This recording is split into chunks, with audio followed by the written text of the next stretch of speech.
प्राची एक 24 साल की लड़की जो दिल्ली के किसी एनजीओ में काम करती है। उसे बच्चों के लिए एक अनाथालय रिनोवेट कराने का काम सौंपा जाता है, जो कि पिछले 18 सालों से बंद पड़ा था। बाल निकेतन नाम का यह अनाथालय शहर से थोड़ा बाहर था, पेड़ों के झुरमुट में वीरान सड़कों के बीच।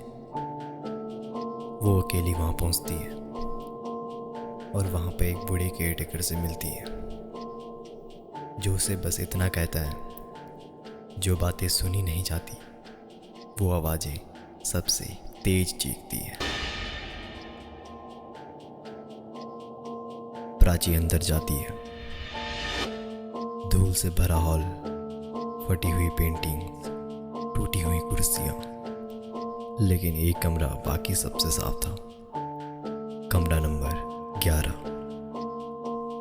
दीवारों पर बच्चों की ड्राइंग्स थी, लेकिन हर ड्राइंग्स में एक ही चेहरा था। एक ही लड़की थी जिसकी आंखें काली थी और मुंह सिल दिया गया था। उस रात प्राची वहीं रुकती है। सुबह के करीब 1:30 बजे उसे किसी लड़की की धीमी रोती हुई आवाज सुनाई देती है। कमरा नंबर 11 का दरवाजा अपने आप खुला हुआ होता है और वहां फर्श पर एक पर्ची पड़ी होती है।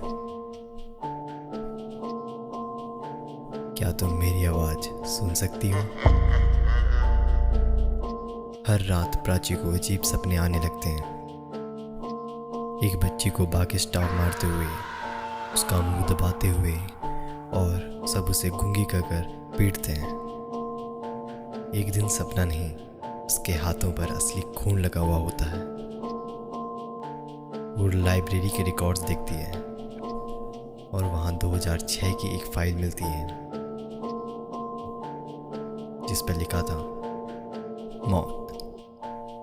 लड़की का नाम अज्ञात, कारण साइलेंट कार्डियक अरेस्ट।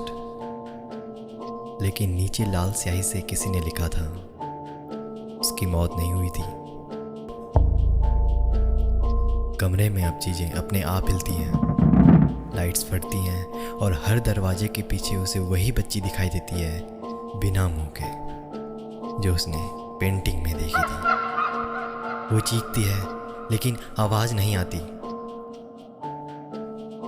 एक दिन प्राची को एहसास होता है हर दिन वो बच्ची उसे एक नई जगह पर ले जा रही है। आखिरी जगह थी ऑर्फेनेज का बेसमेंट।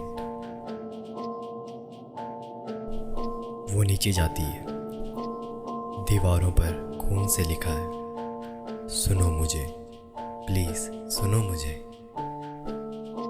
और वहीं एक टूटी हुई अलमारी में एक छोटी सी कब्र मिलती है।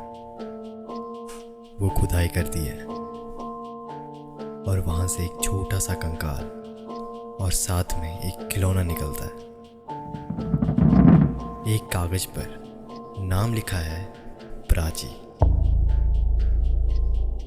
प्राची रोती है, डरती है, ये क्या है? और तभी आवाज आती है उसी बूढ़े केयरटेकर की। हम तुझे हर साल बुलाते हैं ताकि तू याद करे, क्योंकि तू ही वो बच्ची है जिसे उन्होंने मार डाला था। प्राची खुद उसी मरी हुई बच्ची की आत्मा है जो हर साल नए शरीर में वापस आती है, उसी ऑर्फनेज में, वो सब याद करने जो उसके साथ हुआ था।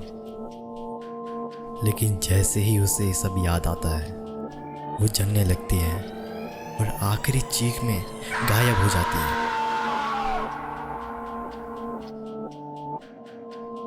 जो बच्चा कभी सुना नहीं गया,